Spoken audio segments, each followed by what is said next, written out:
Bonjour à tous, bienvenue dans La Pub à l'oreille. Je m'appelle Clémence, je suis content spécialiste et professionnelle du décryptage. Et je suis Philippe, je suis spécialiste des sujets d'innovation. Dans ce podcast, proposé par TF1 Pub, on aura pour mission d'explorer en moins de 10 minutes un sujet qui agite notre secteur, de l'expliquer et d'en exposer les enjeux. Et tout ça sans jargon. Je vais faire de mon mieux. Vous en avez une ou vous en voulez une, et pourtant vous n'êtes pas totalement sûr de comprendre exactement comment ça marche. Avouez combien parmi vous ont déjà configuré leur home quand ils allument leur télé. Pour les meilleurs d'entre nous, vous maîtrisez à peu près le jargon, mais voilà que ce mois-ci, un nouvel acronyme débarque aux côtés des 50 autres qui nous embrouillent déjà pas mal, sans parler des fonctionnalités qui se développent à vitesse grand V, des accords constructeurs, distributeurs, broadcasters. Stop, ça va trop vite. La télé connectée, ou CTV pour Connected Television, c'est le sujet au cœur de toutes les innovations du moment. Alors prenons le temps de faire le point. Philippe, aide-nous. Je vais tout vous expliquer sur la CTV. Commençons par le commencement. Qu'est-ce qu'on appelle télévision connectée, ou CTV, et surtout quelle est la différence avec une télévision classique ? Alors la grande différence avec une télévision classique, c'est que votre télévision connectée, ou CTV, elle est reliée à Internet. Alors il y a 4 façons de relier votre télévision à Internet. La première, qui est la plus développée en France, c'est au travers de votre box opérateur. Votre Freebox, votre Bbox, Livebox, Orange, etc. Vous la reliez, votre box, à votre télé, et à partir de là, votre télévision devient une CTV. Deuxième mode de connexion, les Smart TV. Donc là, votre Samsung, votre LG, donc votre télévision, vous allez rentrer le code Wi-Fi, à partir de là, aussi, elle devient connectée à Internet. Troisième possibilité, via les sticks, Chromecast, le plus connu, ou Fire TV, vous pouvez partir d'un contenu que vous regardez sur votre mobile, le projeter, le caster sur votre écran de télé. Pareil, votre télévision devient connectée. Quatrième mode, au travers de votre console de jeu, votre PlayStation par exemple, vous avez rentré un code Wi-Fi, et là aussi, vous pouvez accéder à Internet et parcourir des services via votre PlayStation. Mais si je regarde avec une télé qui date de l'an 2000, mais à travers ma box opérateur, ça devient de la CTV, ma télé ? Ouais, tout à fait. Ta télé devient une CTV puisque la box opérateur la relie à Internet. Aujourd'hui, la CTV, c'est une vraie réalité en France. Ça concerne combien d'utilisateurs, on le sait ? Oui, tout à fait. Alors, les derniers chiffres de Médiamétrie, il y a 72% des foyers français, donc presque 3/4 des foyers français, et c'est en progression, qui ont désormais une CTV, quel que soit l'un des 4 modes que je t'ai cités précédemment. Et pourquoi c'est si populaire, la CTV ? Quel est le vrai avantage pour l'utilisateur ? Parce qu'on est d'accord, c'est pas vraiment fait pour naviguer sur Internet. Là, je pense que toutes les personnes qui ont déjà essayé d'utiliser leur télécommande comme un clavier pour taper un mot de passe vont aller dans mon sens. Oui, évidemment, tu as raison, c'est pas fait pour naviguer sur Internet, mais c'est fait pour accéder à des services, et en particulier des services d'entertainment. La force de votre télévision connectée, de votre CTV, c'est qu'elle vous donne accès typiquement à la télévision live, notamment via votre box téléopérateur, mais aussi à toutes les plateformes de streaming, qu'elles soient payantes, Netflix, MyCanal, Amazon Prime, qu'elles soient gratuites, TF1+, YouTube, et puis également toutes les plateformes de musique en streaming comme Spotify ou Deezer. Comme dans tous les épisodes, on va demander à un expert de nous apporter une touche de son savoir. Cette fois, Philippe, tu vas voir, on est allé interroger quelqu'un qui navigue dans les eaux troubles de la tech. On l'écoute.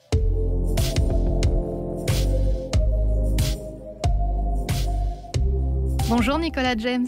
Bonjour. Nicolas, vous êtes rédacteur en chef de Minted. Votre baseline, c'est média, méta, techno. J'ai l'impression qu'on est un peu au cœur de notre sujet. Alors pour vous, avec la CTV, on parle du coup plutôt d'avenir ou alors on est déjà vraiment bien dans le présent ? Si on parle d'un téléviseur qui est connecté à Internet, la réalité, ça fait déjà des années en fait que l'essentiel des foyers en sont équipés en France, puisqu'on est quand même une majorité à regarder la télé via un décodeur TV qui est fourni par notre fournisseur d'accès à Internet. C'est d'ailleurs une spécificité française. La petite révolution, et je pense en revanche quand on parle de CTV, c'est plutôt à ça que vous faites, ce que je vais expliquer là, que vous faites allusion, c'est en fait il y a un nombre grandissant en fait de foyers qui aujourd'hui ils connectent directement leur téléviseur directement à Internet. Ces télévisions, on les appelle des Smart TV.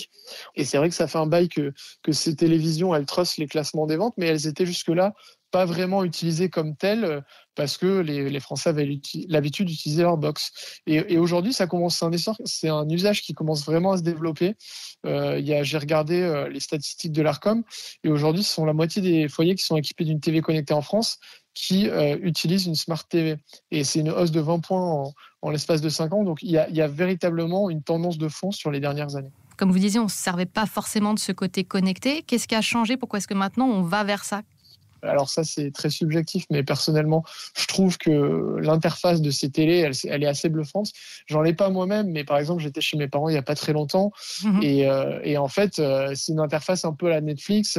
C'est une Samsung télé j'avais des recommandations cross-chaîne. En fait, ils me proposaient des programmes de TF1, de France Télé, de Canal, d'Apple TV+, MyCanal, etc. Et en fait, ce que je trouvais intéressant, c'est que ça me proposait tout ça indépendamment de qui était à l'origine de ce contenu. Il me disait juste, est-ce que tu es intéressé par Koh-Lanta, est-ce que tu es intéressé par Drag Race? Et je trouvais ça, et indépendamment que ce soit un programme issu du linéaire ou de la catch-up. Et ça, pour moi, c'est l'avenir vraiment en matière d'usage. Donc ça, c'est vraiment intéressant. Et je pense que ça fait écho notamment auprès d'une population peut-être un peu plus jeune, qui n'a pas cet héritage qu'on a, nous, d'avoir l'habitude de passer par la box, etc. Et eux, ils passent directement par le device. Donc tout ça font que c'est une tendance de fond. Pour vous, ça change quoi pour une population comme les broadcasters?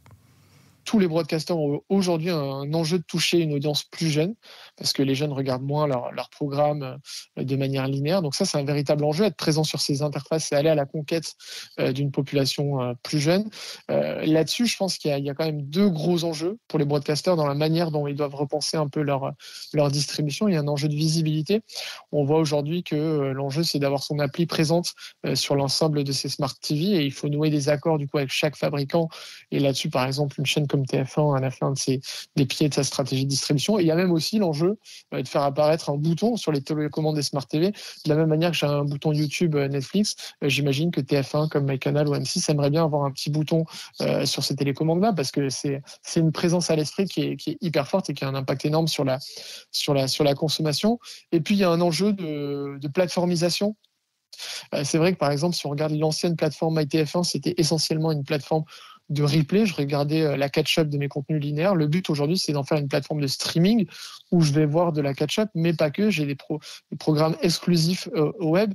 Donc ça, c'est le premier sujet, faire du streaming pour conquérir les jeunes. Le deuxième, c'est reprendre la main sur l'utilisation de la data à des fins de ciblage. Et là-dessus, c'est un vrai avantage et une vraie opportunité pour les broadcasters, parce que autant les FAI, donc les fournisseurs d'accès à Internet, ils sont pour des raisons notamment de sécurité, de crédibilité vis-à-vis de leurs clients, pas forcément partageurs sur cette donnée-là.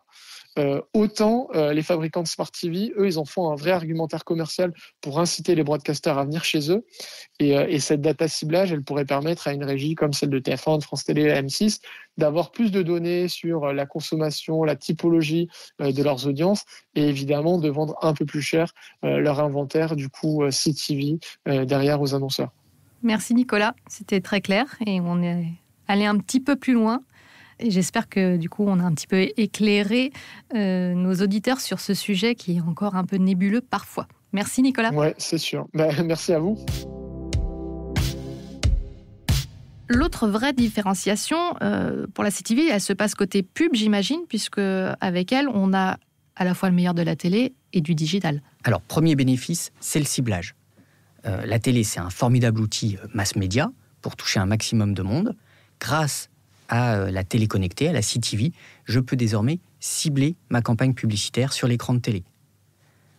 Qui dit ciblage dit également des budgets plus restreints, dédiés sur une cible, la géolocalisation par exemple. Deuxième bénéfice, c'est la voie de retour. Vieux fantasme pour tous les publicitaires d'être capable de mesurer l'efficacité d'une campagne publicitaire de façon déterministe. Avec la CTV, elle est reliée à Internet. Je cible ma publicité, je sais quelles sont les télés qui ont été exposées à ma publicité. Je peux derrière, sous réserve d'opt-in de l'utilisateur, traquer s'il s'est passé quelque chose en magasin, sur le site web de l'annonceur. Et puis enfin, troisième bénéfice, et c'est le plus évident mais il faut le rappeler, la CTV, c'est de la TV. Donc ça veut dire un bel écran, des spots vus, bien vus, avec des taux de complétion publicitaire excellents, l'attention qui est au rendez-vous, l'écoute conjointe, potentiellement plusieurs personnes devant l'écran, Tout ça, ce sont des bénéfices propres à l'écran de télé et qui existent bien sûr pour la CTV. Et donc, à quoi les marques peuvent-elles avoir accès concrètement ? Alors, chez TF1 Pub, il y a 2 offres principales sur la CTV. La première, c'est la télé segmentée, dont on a déjà beaucoup parlé sur ce podcast. Donc, vous rentrez du boulot, vous regardez Quotidien sur TMC. Là, une partie des spots que vous allez regarder sont peut-être directement issus d'un ciblage publicitaire sur votre CTV, dès lors que vous regardez la télévision via votre box. Ça, c'est la télé segmentée. Autre activation, le streaming. Vous regardez votre série en streaming sur TF1+, notre nouvelle plateforme de streaming. Vous pouvez, les spots que vous allez voir en pré-roll et en mid-roll sont directement adservés, ciblés, potentiellement vendus en programmatique. Troisième élément, peut-être moins connu de nos auditeurs, c'est que TF1 Pub est également le partenaire régie de Samsung. Donc, si vous regardez des chaînes sur Samsung TV+, les publicités que vous allez voir sur ce service de streaming gratuit sont également issues des ventes de TF1 Pub. Tu nous as parlé un petit peu déjà de TF1+. Est-ce que j'imagine que rien n'a été laissé au hasard sur ce sujet ? Alors, la CTV, elle est centrale dans la stratégie de déploiement de TF1+. Évidemment, MyTF1, notre précédente plateforme, était déjà disponible en CTV sur les box opérateurs. Avec TF1+, on change car on va être disponible sur beaucoup plus d'écosystèmes. Non seulement les box opérateurs, bien sûr, mais également toutes les Smart TV que j'évoquais précédemment. Philips, LG, Samsung, Fire TV, Chromecast, qu'est-ce que j'oublie ? Apple TV, etc. Donc tout ça, c'est positif pour nos utilisateurs. Beaucoup plus facile. Beaucoup plus facile d'accéder à TF1+.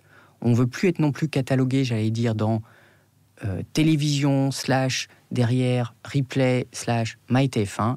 On veut être disponible sur la barre de navigation de toutes les plateformes de télévision et de toutes les boxes. Donc présent sur tous les chemins. Et merci Philippe. Merci Clémence.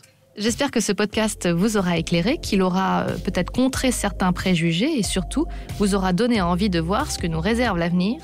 L'avenir, pour nous, il nous attend au prochain épisode. Pour ne pas le rater, n'hésitez pas à vous abonner. En attendant, on vous dit à très vite dans la pub à l'oreille.